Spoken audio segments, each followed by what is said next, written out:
Buenos dias, damas y caballeros. Lumalala na itong away ni Justice Secretary Boying Remulla at House Speaker Martin Romualdez. Ang latest dito ay hinimok ni Remulla itong si Romualdez para bumalik sa law school. Kasi sabi niya, there is no such animal na pwede mag-inhibit ang Office of the Ombudsman, the country's premier anti-graft office.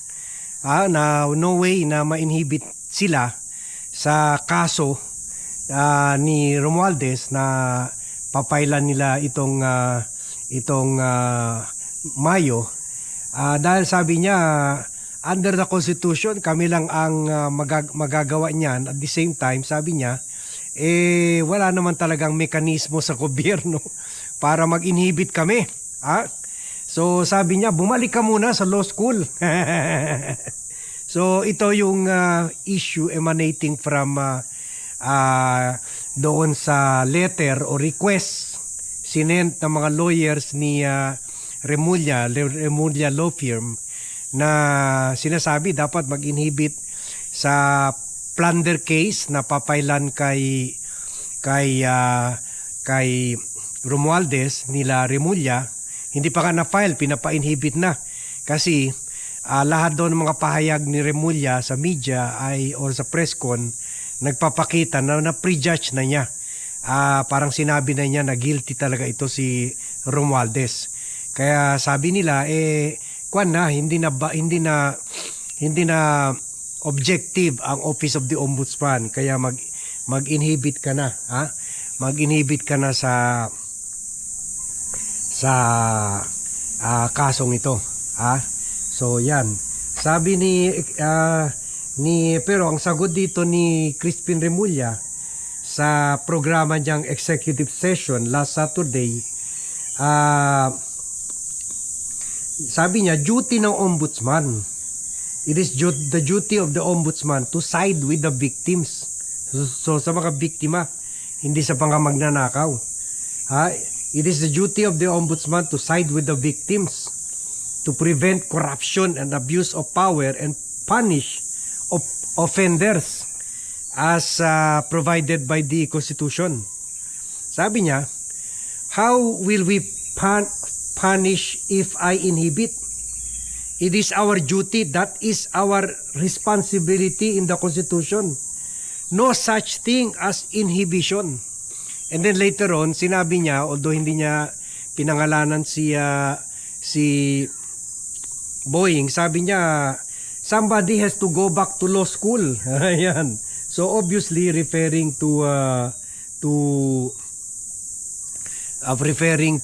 dito kay Boying Remulla, na siyempre ginawa naman itong request na ito ng mga tsuwawa niya, siyempre in his behalf, or siya naghingi nito, siya ang nag-order sa mga law partners niya na gumawa ganitong klaseng letter sa Office of the Ombudsman. So tama rin naman si Boying. So kung hindi ang ombudsman, sino gagawa nito? Kasi kwan talaga ito yung this really is an issue of graft and corruption, at for which pinaghahandaan na nila yung filing. Hindi nga natin alam, baka kasi pre-recorded ito last Monday, baka pag na-post natin ito, baka na-file na this week, di ba?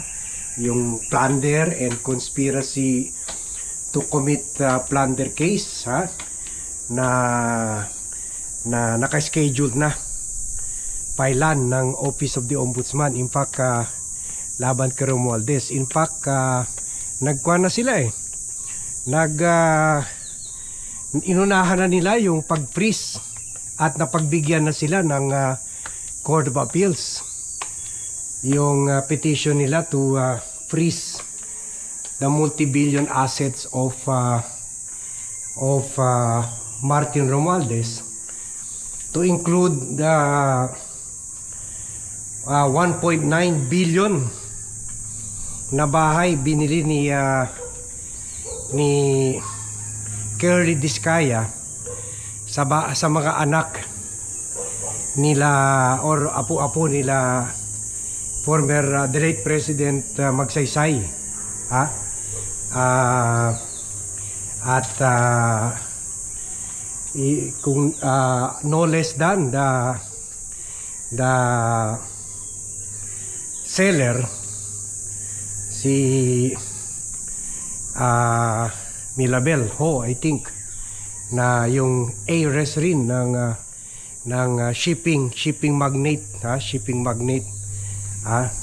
Kaya meron number 1 yung Magsaysay recruitment sa mga sailors, di ba? Marami mga seaman dyan.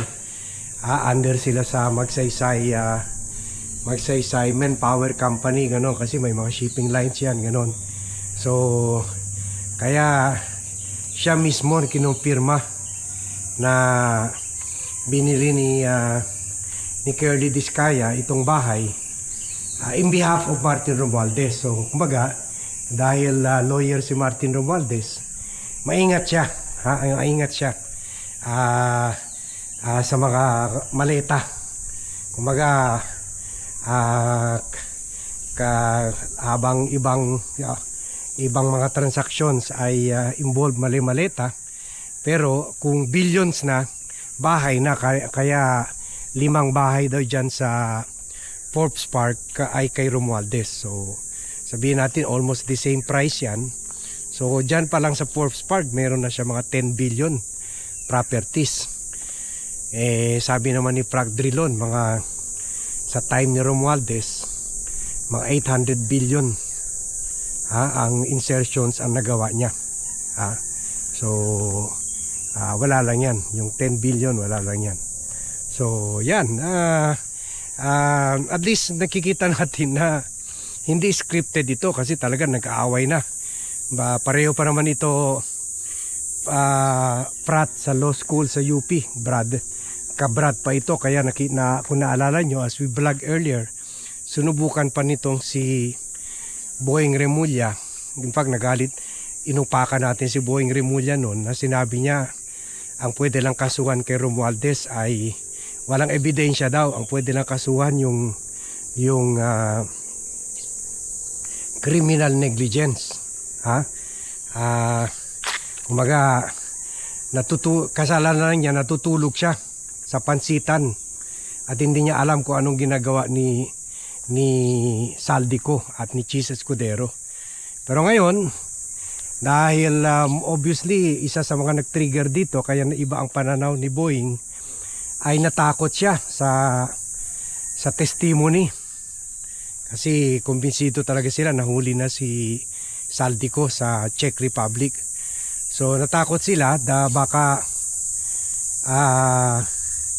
itutuloy or titigas si Saldico doon sa claim niya na tumanggap si Presidente ng 100 billion flood control funds insertion, at therefore si Presidente ang mastermind.